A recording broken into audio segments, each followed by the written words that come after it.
this is my first video, I don't have a real intro. So y'all gonna have to excuse that. And it's gonna be kind of awkward. Because I'm awkward. So, I'm just giving y'all a heads up. But, welcome, people of the world.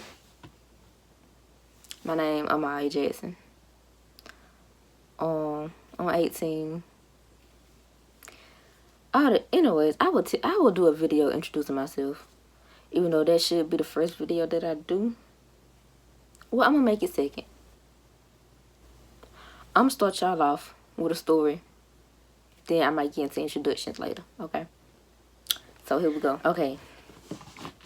So, this story is the story of the time that I got pregnant. It was suggested to me to do this video, so I'm going to. Okay, so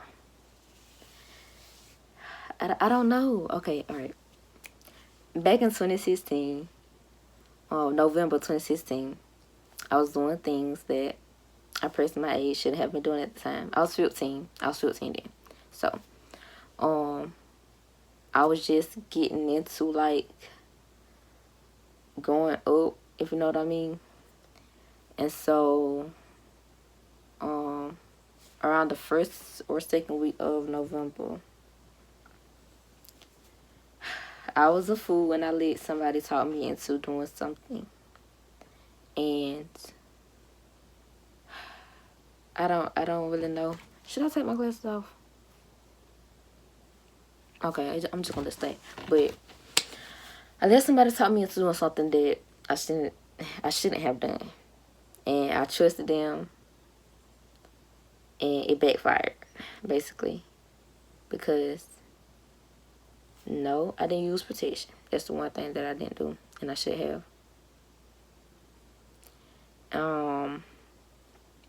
They said that they didn't do anything. Turns out that they lied, obviously. If you get where I'm coming from, you gonna know what I mean by they didn't do anything. Wink, you know. So I believed them when they said they didn't do it. So I was like, I was really kind of iffy because in a way I didn't, but in a way I did believe them. And I wasn't really sure how to get somebody to go buy me a Plan B. Did I even know about Plan Bs? I don't think I know about Plan Bs, but I should have. But yeah. So around the middle of December, I was around the 6-week mark, and I started showing symptoms because for like 2 weeks straight, I was throwing up every day, all day. Not just regular morning sickness, but all day, every day. And then I didn't really know the symptoms of being pregnant, so that's why I wasn't really sure. And I wasn't thinking to look up pregnancy symptoms because, for one, he said he didn't do nothing, so I was like, okay. So my mama eventually took me to the doctor. I remember going to the doctor on January 24th. Only to find out I was like 15 weeks pregnant.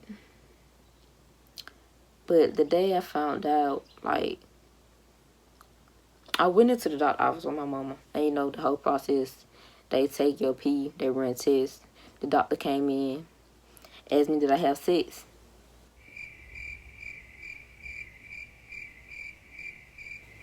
I'm like, if you got my results, you should know if I'm having sex, right? Okay.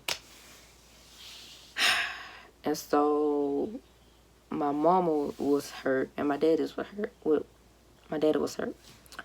So after the doctor gave me my prescription for my prenatal vitamins, we went to CVS pharmacy to go put it in and get my vitamins or whatever.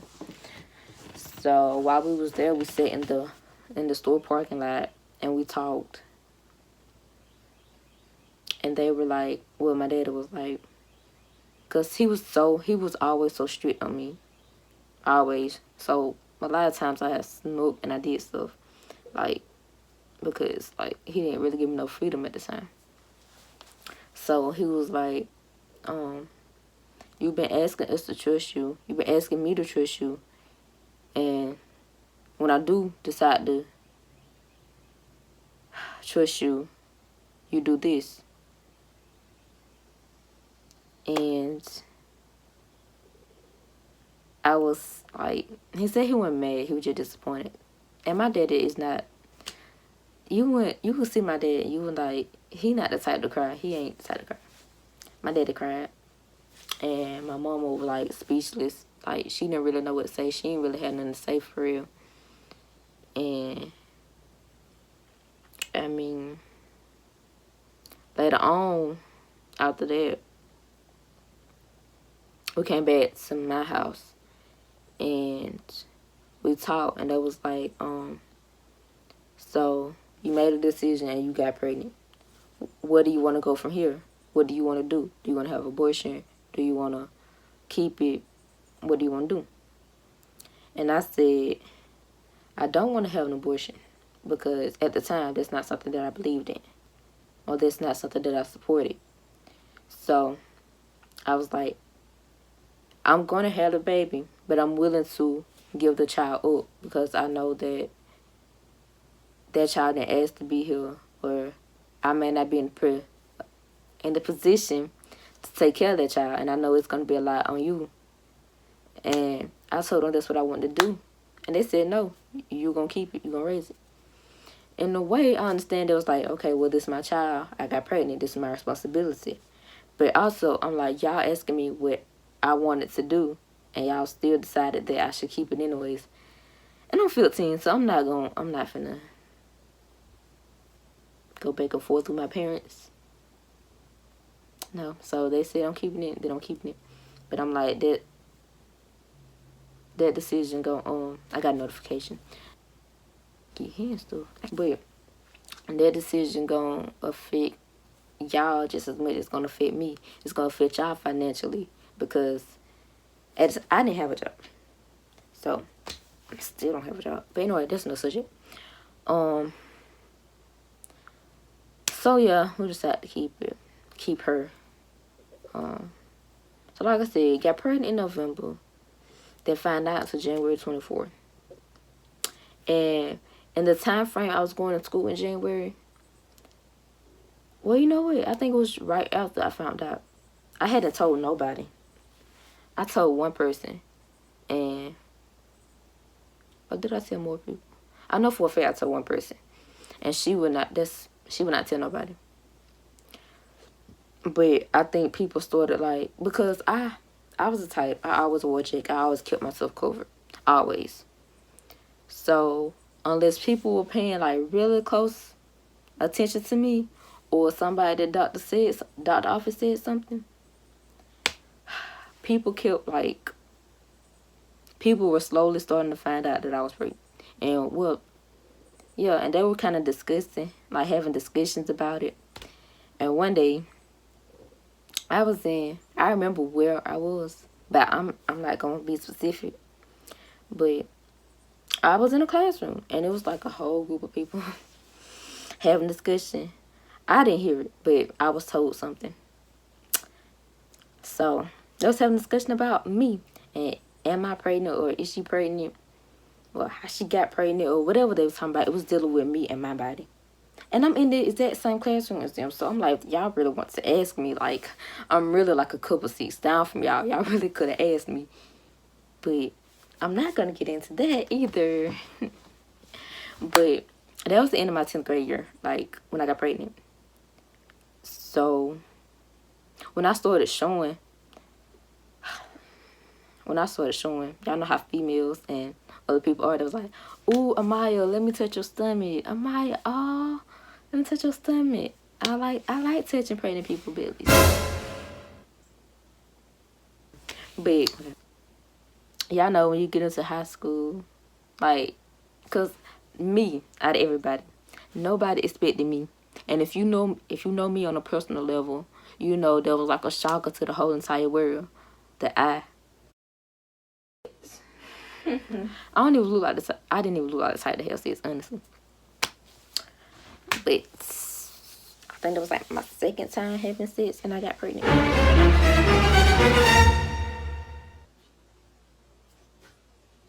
Yeah, yeah. So, I had my baby. I had my daughter August the 3rd. So, I had to miss an entire month of school. And I went back to school on like September I want to say the 10th. That's when I went back to school, or the 11th, or something like that. And when I got back, my other classes I could catch up, but what did I have? I had Algebra 2, if I'm not mistaken. I had Algebra 2, and they was talking about complex imaginary numbers or something like that. And I got back, I was looking like, huh? Because they had like 2i plus this, 2i times that, I squared. I don't know. It was confusing when I first got it. But I end up getting up to an 80-something average before my first report card in that class. And then Spanish 1. This is my first Spanish class. You know that was going to be hard for me to catch up.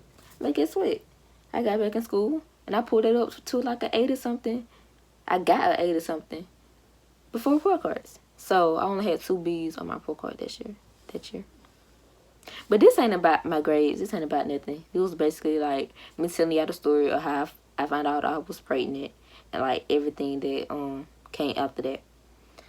But all this came because I did not listen. Like, I listened to all the sex programs, sex education programs, all of that type of stuff. But a child is not gonna, they're gonna take the information in. You're right.